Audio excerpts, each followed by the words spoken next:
In this video, I will be discussing a case of a notorious kidnapper. I will share a story of a good-hearted boy who went missing, and I will explain how this event led to a significant change in the law.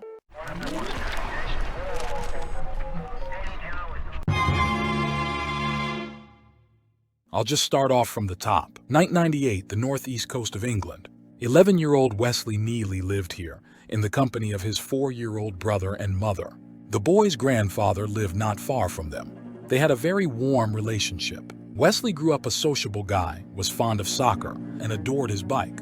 He was just an ordinary, happy 11-year-old kid. He wanted to help people. He also liked to tell funny stories and arrange practical jokes. It was May 1998. Wesley played not far from home. Suddenly, a young man came up to him and asked for help with fixing the car. The boy's mother, named Liz, noticed this scene from the window. The boy didn't understand anything about cars and replied that he couldn't help. At home, he told his mother about this meeting. Liz decided not to let her son go outside for 2 weeks. 2 weeks later, his mother once again warned him against talking to strangers and allowed him to go outside. But she said that her son should be near the house. That way she could look out the window at him. It was Friday, June 5th. Wesley went to school. After a while, he felt unwell. He was recently diagnosed with epilepsy. Mom took him home and laid him on the couch in the living room so he could rest a little. Wesley woke up at 2 p.m. and asked when his brother would be back from kindergarten. Liz replied that she would go to take Robert home in an hour. Then Wesley asked Mom for 50 pence. He wanted to go to the corner store and buy him and his brother some sweets. Mom put some coins in his palm. The joyful boy took his pink and white bicycle and drove to the store. He was supposed to be back in 10 minutes.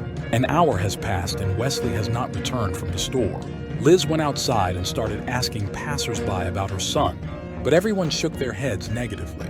It's not in Wesley's nature to linger somewhere and not warn Mom about it. Liz took her youngest son out of kindergarten. She continued to wait excitedly for her eldest son. At 6 p.m. in the afternoon, he must take medication for epilepsy.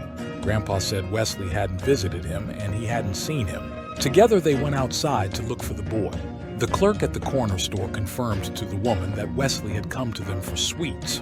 He gave the sweets away for free, but Wesley had long since left and had to return home. At 8:45 p.m., worried Liz contacted the police and asked for help with the search for her missing son. As it turned out, the frivolous attitude of the police towards the missing child was not the only mistake of the authorities. A series of easily preventable events led to Wesley's disappearance. Negligence and confusion caused by weak laws and a criminal control system allowed the predator to hunt another victim. There was no news of Wesley the next day. Police continued to search and interview residents. Flyers with a photo of the missing boy have been posted around the city. Suddenly, someone knocked on the door of the Neely family's house. The girls found his abandoned bike by the road. Wesley's mom realized that something bad had happened. Liz's heart was breaking. She is sure that her son would not willingly give up his beloved bike. The police began to treat the case as a kidnapping. This caused a flood of alleged sightings and huge media interest. It was June 22nd, but there was no sign of Wesley. The police continued to search for the boy. Detective Trevor Forty was involved in the investigation. In the west of the city, the authorities checked a hostel where pedophiles registered in the database lived. But an unexpected lead eventually led the police closer to solving the mystery. One day the phone rang. A social worker reported a suspicious person. He was trying to establish relationships with young boys. Detectives found the suspect near the house. He was washing his car. It was an 18-year-old music student, Dominic McKilligan. Detective Forty was talking to the suspect at the station. He noted how calm and collected McKilligan was. Dominic claimed that he only found out about Wesley's existence from the news. However, during searches of his house, the police found a torn bank check in the amount of £150. The check was written by Dominic in the name of Wesley Neely. The suspect himself said he often signs his blank checks in advance. Allegedly, someone decided to frame him and planted this check in his house. At the moment, the police could not bring any charges against him due to insufficient evidence. The suspect had to be released. It was necessary to investigate the found scraps of the receipt and simultaneously establish surveillance on Dominic.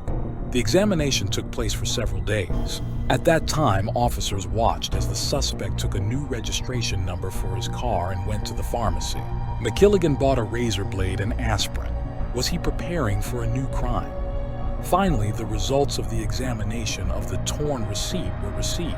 It was possible to prove that it was signed by Dominic himself.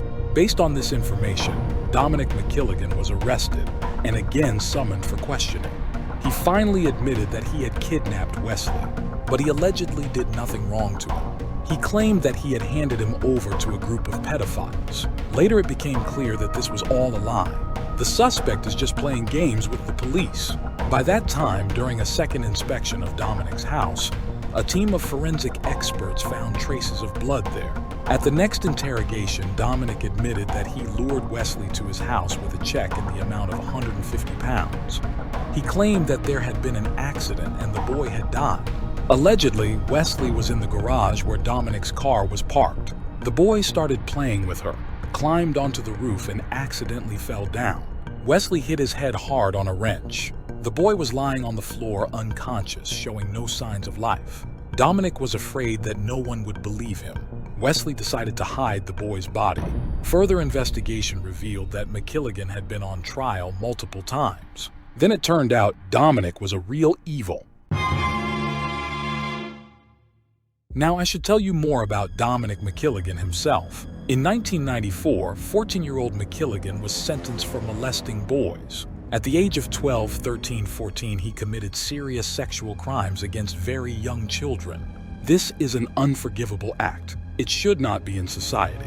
In 1994, the police, who detained a young criminal at that time, came to a consensus. They were sure that he would most likely kill McKilligan in the future. Dominic was found guilty of gross indecency towards minors. He was described as extremely unstable. He received 3 years in prison, but his name was not put on the sex offenders register.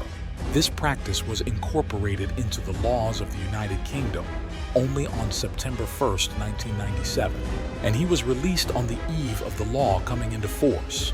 Thus, very important information about Dominic's crimes was not passed on to the Newcastle authorities, and Dominic successfully hid from social workers. The police decided that McKilligan strangled Wesley and hid his body. McKilligan lured Wesley to his house with a preconceived plan. He wanted to rape and kill the boy for sexual gratification. On July 3, 1998, they drove 32 kilometers west of Newcastle. The criminal led the police to a remote forest area. He pointed and explained to the detective how to find Wesley.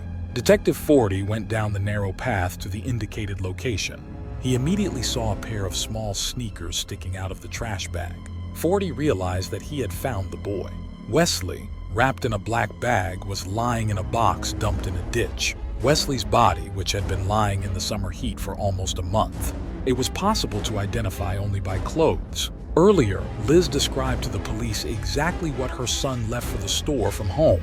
Due to the condition of the remains and the degree of their decomposition, the detective decided not to show the boy's family his body, so as not to cause them even more pain. A forensic search of McKilligan's property did not provide any evidence to support his words. At this point, the police had enough evidence to file charges against Dominic McKilligan with several counts of heinous crimes. And now on July 4th, Detective Ford himself came to the Neely family's house and told Liz the terrible news. The next day, Robert turned 5 years old. The woman wanted to arrange a holiday for her youngest son, although she knew that the eldest was no longer alive. She stood firm and tried not to spoil the celebration by hiding the news about his brother from Robert. When Liz saw Dominic in the courtroom, she remembered that she had actually seen him before. He was playing soccer with the children.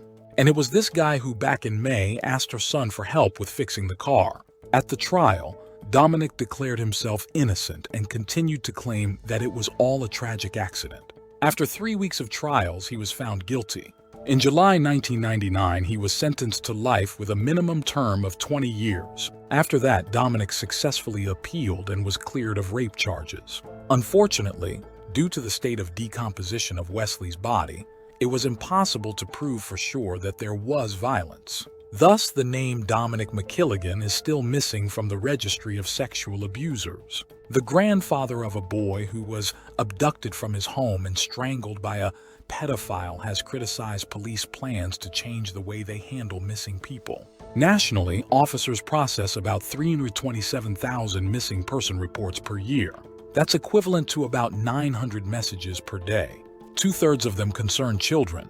The new plans, which were announced this week, will avoid calling officers in about 1/3 of missing persons cases. According to the plans, each unit in the UK will have missing persons case coordinators who will carry out checks. How often does a child disappear, and identify any patterns of behavior? The Newcastle newspaper and the New Chronicle ran a successful campaign called Never Again. It was aimed at expanding the scope of the law so that the sex offender registry includes a wider range of crimes. It stated that anyone found guilty of a sexually motivated crime, including kidnapping, murder, unlawful imprisonment, or grievous bodily harm, would be eligible for entry into the register of sex offenders. This campaign eventually proved successful. She instigated the legislative changes announced by Interior Minister David Blunkett in November 2001. In 2018, Criminal applied for parole, but it was rejected. At the moment, Dominic McKilligan remains behind bars.